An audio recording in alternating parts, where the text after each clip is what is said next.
So the first organizer that causes eye clutter, that is behind the toilet storage racks. I know, everybody has these. I used to have them.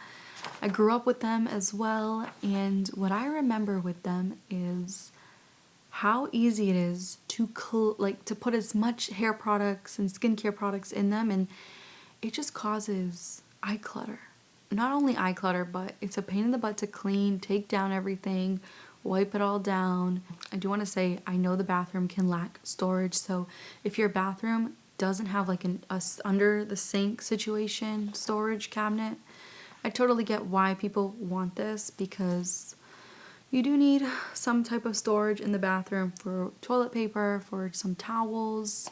When it comes to towels, I'm actually enjoying this little situation thing. Well, I don't have it, but I'm enjoying seeing it, and I don't know, I think it saves space a lot. But when it comes to these little things, these storage racks behind the toilet, they do take up a lot of space. And again, it's like a breeding situation when it comes to, you know, keep adding products. I remember like growing up, and there would be so much hairspray, makeup, everything on there, and it would never look neat. No matter how many organizing bins that you purchase, it just still looked like a cluttered mess. Now, I'm all for kitchen accessories. I do want to be honest with that. I love to cook. There are quite a few kitchen accessories that I own, but I don't have them out in the open. I have them tucked away in like little baskets in the kitchen cabinets. The only thing that we have on our countertops is the Keurig machine, which is a sore eye, don't get me wrong. I wish it was thinner, but it was free, so we're making it work. And soap and sanitizer. No toaster, no fancy other gadgets, air fryers, blenders. That stuff is in the cabinets. The blender's in the cabinet, my little hand mixer in the cabinet.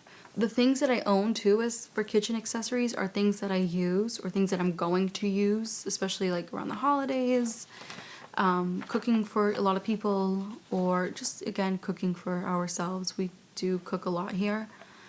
So the things that we own works for us. Now, I have had family members, I have had friends, I have seen so many videos of people just having too many kitchen accessories and they don't cook, which means they don't use those accessories. So kitchen accessories alone can cause so much unnecessary eye clutter, and it's best to declutter the ones that you don't use. Give them to someone else that will use them. But the next thing is pet toys. Now, I do have a kitty. He's back there sleeping. With Milo being almost 4 years old, he still does play with toys. I feel like when it comes to pet toys, people overdo it when their pet is a baby. And I have been through that route. I have bought Milo way too many things, even as a minimalist, when he was a kitten. I adopted him when he was 6 weeks old, tiny little thing, and he loved to play. But not play with the toys that I bought him. He loved to play with my hair elastics, pencils, paper.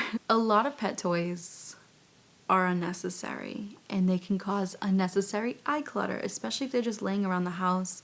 My biggest suggestion with this is to get a designated basket for pet toys. The basket I went with is very neutral colors. You can go with what you know, whatever style you like to keep things organized, but having too many pet toys can make your house look so cluttered and messy. So keep the pet toys to a minimal and have a designated spot for them. Lengthy beauty routines. I mean, I don't think I need to even say much about this because a lot of you guys are seeing the not so benefit of having a lengthy beauty routine.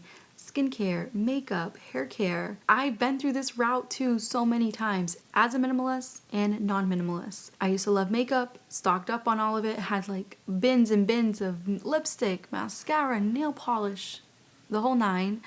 And then when I became a minimalist, I stopped stocking up on makeup and kind of got into the skincare situation.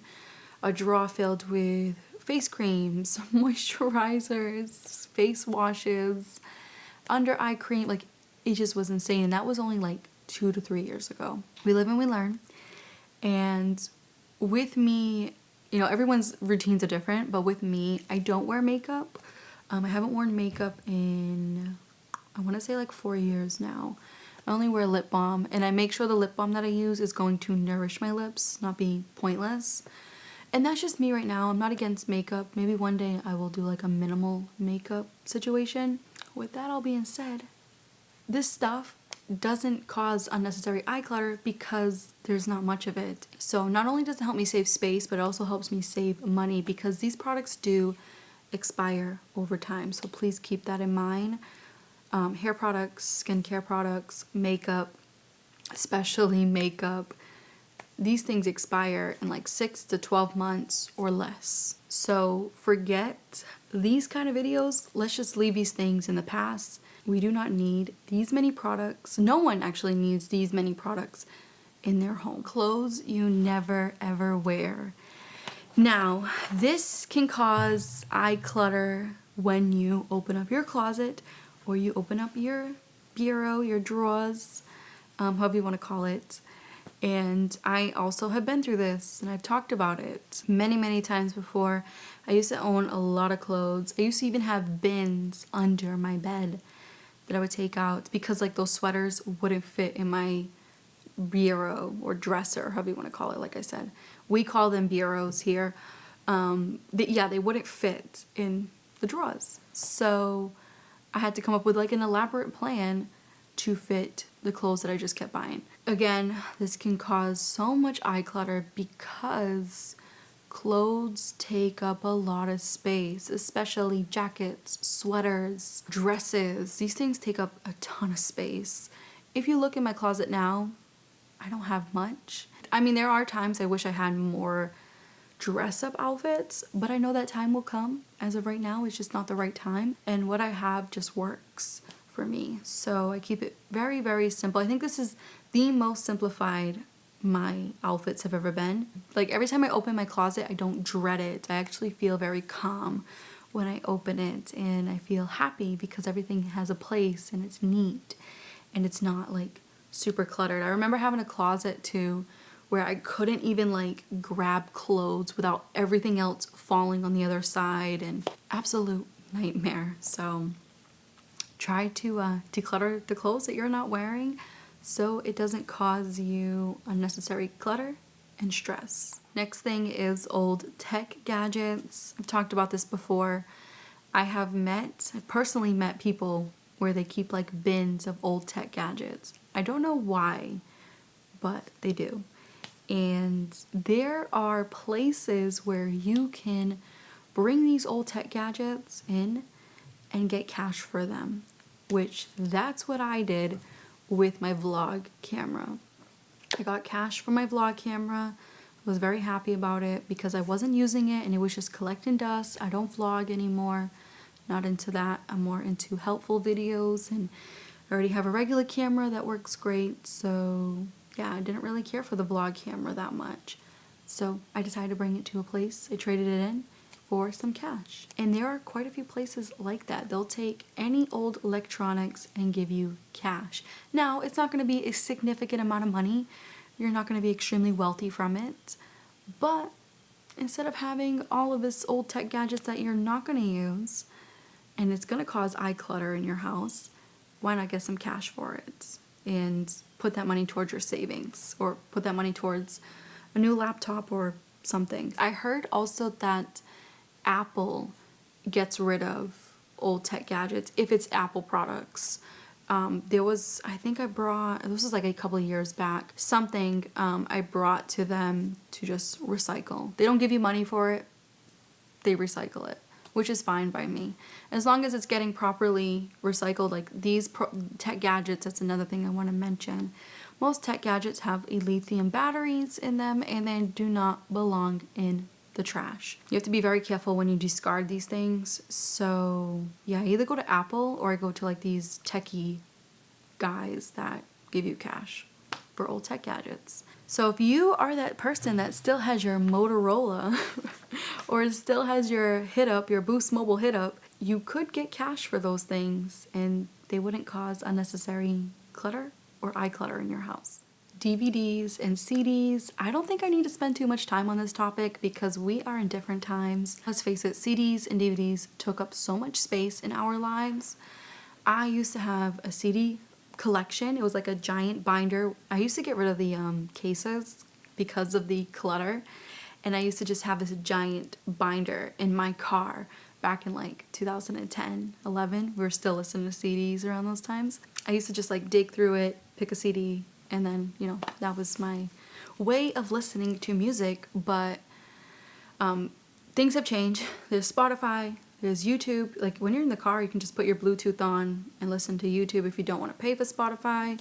There's Pandora. There's so many ways to listen to music now where you do not need CDs. So, thing of the past. Same thing goes for DVDs. I used to have a giant bin of DVDs, mostly horror. And I remember when I moved out of my mom's long time ago, and I told her, like, do you want all of these DVDs? Again, different generations. So she was so happy. My mom loves horror. I am not a horror person anymore. I will not watch horror. Glad that I got rid of those when I did. But that's something that I didn't want because there's Netflix, there's Hulu, there's other streaming apps, Tubi, Pluto, you pick and choose. There's so many streaming apps that are free or you can pay for that cause no clutter at all because it's an app. So I'm a big fan of this digital world that we live in because we have the upper hand with living with less. And I'm so happy that I never purchased like the CD visor holder in the car. I remember so many family members had that and how messy it looked. Yeah, so my car completely empty. If someone was to break into my car, they would be very disappointed. They'll be like, oh my God, this girl has nothing for us to take. The only thing I have in there is my car registration. That's it. I don't even have like the snow thing that I used to have to clear out the snow because it broke. I have to get a new one. But yeah, my car is completely empty and it's a breeze to drive. I don't know what it is about having an empty, clean car. It drives better, in my opinion. Now, we did mention this a little bit with the beauty situation, but I'm going to mention it again with other things, and that is stockpiles. Now, we know that stockpiles cause unnecessary eye clutter. I think most of us know this. There are some people out there that love to coupon, and they have a separate room for their stockpiles. But there are so many things to keep in mind when it comes to stockpiling. Besides the unnecessary eye clutter, the things to keep in mind is expiration dates. Things do go bad. And the most important thing is recalls. You guys can search, like if you have a product you have and you want to check a recall, you can just search online, put that product name and do recalls or recent recalls or put the year and everything will pop up. So when you have stockpiles, for an example, say you have a stockpile of Cheerios. You have like 10 to 20 boxes, you coupon them, you saved a lot of money, most of them were free. So in your mind, you won. But then like a couple weeks pass and there's a recall out for salmonella poisoning with Cheerios. Now, you got to get rid of those, or unless you want to get sick. I mean, if you want to get sick, go for it. But now you're going to have to get rid of those. And that's where you lose. So stocking up on things, I don't do that anymore. Stopped doing that a while ago. The most backup that I would have is like an extra laundry soap, an extra gallon of laundry soap, or an extra thing of vinegar. That's about it.